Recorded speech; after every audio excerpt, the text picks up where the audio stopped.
അബ്ദുള്ളയാണ്. നമ്മൾ അബ്ദുള്ളയാണ്. അബ്ദുള്ളമാരുടെ രണ്ടാമത്തെ പ്രത്യേകത, അവരുടെ സംസാരത്തിലൊക്കെ എപ്പോഴും ഒരു അന വരാതിരിക്കാൻ എപ്പോഴും ശ്രദ്ധിക്കും. ഞാൻ എന്ന് വരില്ല.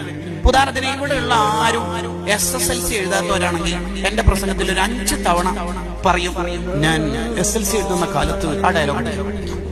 നിങ്ങൾ എല്ലാവരും SLC എഴുതിയിട്ടുണ്ടെങ്കിൽ ഞാൻ അതിന്റെ ഡയലോഗിന്റെ സ്ലാങ് മാറ്റിയിട്ട്, എന്റെ ഓർമ്മ ശരിയാണെങ്കിൽ +2 പഠിക്കുന്ന കാലത്ത് നല്ല ഡയലോഗ് ഉണ്ടായിരുന്നു.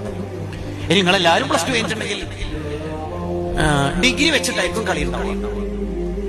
ഇനി ഇതൊരു ഭൗതിക പഠനത്തിൽ മാത്രമൊന്നും അല്ല കേട്ടോ. കോഴിക്കോട് ട്രെയിൻ ഇറങ്ങി ഇവിടുന്ന് അയച്ച ഒരു സംഘാടകൻ എന്നെ പിക്ക് ചെയ്യാൻ വേണ്ടി വന്നു. അവരെന്നോട് പറഞ്ഞു, രാമനാട്ടുകരയിലോ കൊണ്ടോട്ടിയിലോ മഞ്ചേരിയിലോ ചെറിയ ബ്ലോക്കിൽ പെട്ടോണ്ടാണ് ഡിലേ ആയത്, പക്ഷെ നേരത്തെ എത്തിയോ? അപ്പൊ ഞാൻ പറയും, ഞാൻ 4:30 വന്ദേ ഭാരതിൽ വന്നു എന്ന് പറയും. ശരിക്ക് വന്ദേ ഭാരത് എന്ന് പറയുന്ന ആ ട്രെയിനിന്റെ പേര് അവിടെ പറയേണ്ട ഒരു ആവശ്യമില്ല, ഒരു സ്കോപ്പും ഇല്ല. പക്ഷെ എന്തിനാ പറയുന്നത് വെച്ചാൽ, നിങ്ങളെ പോലെ ഏറനാട് പരശു എഗ്മോറിലൊന്നും അല്ല എന്റെ സഞ്ചാരം, ഞാൻ വേറെ തന്നെ ലെവലാണെന്നാണ്